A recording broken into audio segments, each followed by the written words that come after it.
मंद मंद समीर बह रही थी। पूर्व दिशा से सूरज धीरे धीरे उग रहा था। आसमान में हल्की सी सुनहरी लाली छा गई थी। हरजोत नींद से जल्दी जाग गया। आज रविवार था। उसको स्कूल भी नहीं जाना था। वह अपने बागीचे में खेलने आ गया। घास पर जमी ओस की बूंद ऐसे लग रही थी जैसे किसी ने हर जगह मखमल पर हीरे बिखेर दिए हों। वह झुककर एक ओस की बूंद को निहारने लगा। तभी सूरज की किरण उस बूंद पर पड़ी और बूंद अचानक 7 रंगों में चमकने लगी। हरजोत की आंखें चौंधी आ गई। वह खुशी से चिल्लाया, वाह, ये तो इंद्रधनुष बन गया।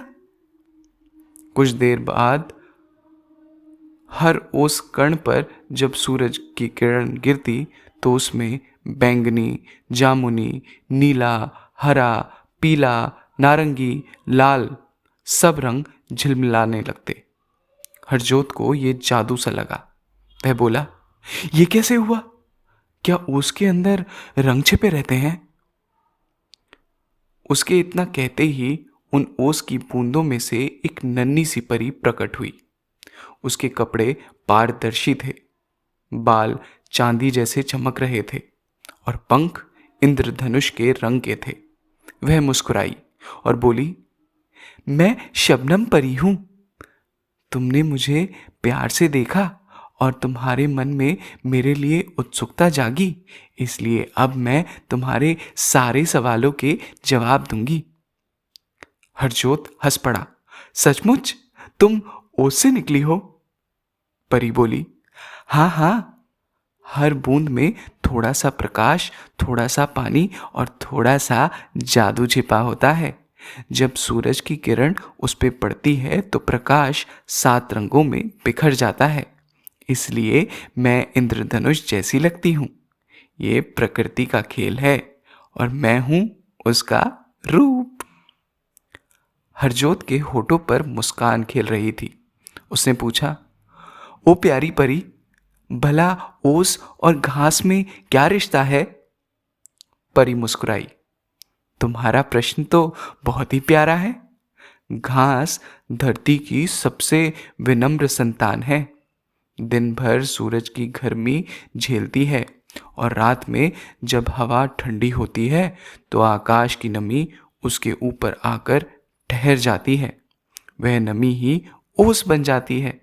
बस यूं समझो, घास और ओस माँ बेटी जैसी है। घास धरती से जन्म लेती है और ओस आकाश से उतरती है। दोनों मिलती हैं तो धरती माँ मुस्कुराने लगती है। हरजोत की नज़र बागीचे के फूलों पर पड़ी। उन पर भी ओस की बूंदें चमक रही थी। उसने पूछा, और फूलों का क्या रिश्ता है ओस से? परी ने कहा, फूल ओस को अपनी सखी मानते हैं। रात में जब वह सो जाते हैं तो ओस आकर फूलों को चूमती हैं, उन्हें दुलारती हैं, उनकी थकान मिटाती हैं और सुबह उन्हें नई ताज़ी कर देती हैं। अगर ओस ना हो तो फूल मुरझा जाएं। इसलिए तो कहते हैं, जहां ओस गिरे वहां जीवन खिले। हरजोत कुछ सोचते हुए बोला, लोग ओस की तुलना आंसू, पसीने और अमृत से क्यों करते हैं? परी थोड़ी देर चुप रही, फिर बोली, क्योंकि ओस हर भावना की तरह अलग अलग रूप में समझी जाती है। देखो, जब किसी की आंखों से आंसू गिरते हैं तो कभी वे दुख के होते हैं, कभी खुशी के। ओस भी ऐसी ही होती है। कभी धरती के दुख के आंसू माने जाते हैं, कभी प्रकृति की खुशी की हंसी। हरजोत ने उत्सुक होकर पूछा, और पसीना? प्यारी परी से बोली, हाँ, कुछ लोग कहते हैं कि ओस धरती का पसीना है। दिन भर जब सूरज उसे गर्म करता है तो रात को वह ठंडक पाकर अपने रोम रोम से नमी छोड़ती है। जैसे कोई मेहनती किसान खेत जोतने के बाद पसीना बहाता है, या कोई मजदूर सारे दिन के सख्त काम से पसीने से नहाया सा लगता है। इसलिए ओस में मेहनत और विश्राम दोनों की कहानी छुपी है। और अमृत, हरजोत ने आखिरी प्रश्न किया। परी ने अपनी हथेली में चमकती बूंद उठाई और बोली, जब कोई व्यक्ति सुबह ही ओस को देखता है तो उसका मन ताज़ा और शांत हो जाता है। इसलिए पुरानी कहानियों में देवताओं को ये अमृत जैसा लगा है, क्योंकि वह जीवन की नई ऊर्जा देता है। हरजोत ने कहा, तो क्या ओस सिर्फ पानी नहीं है?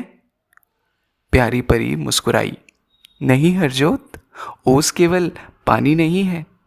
ये धरती की सांस, आकाश का दुलार और जीवन की मुस्कान है। ये हमें सिखाती है कि छोटी चीज़ भी कितनी सौंदर्य और मानसिक शक्ति प्रदान कर सकती है। तभी सूरज ऊपर चढ़ आया। उसकी किरणों में तप पड़ने लगी। वह घास पर पड़ी और ओस की बूंदें धीरे धीरे गायब होने लगी।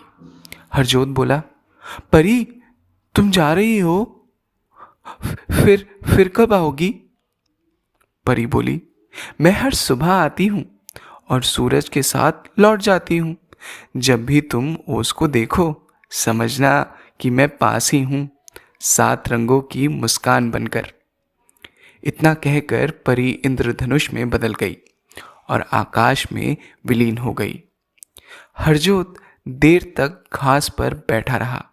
उसके चेहरे पर मुस्कान थी, क्योंकि अब उसे पता चल गया था कि ओस सिर्फ बूंदे नहीं, जीवन का संदेश है, जो कहता है, चाहे ओस की तरह छोटे हो, अपनी शीतलता और रोशनी से इस संसार को सुंदर बनाते रहो।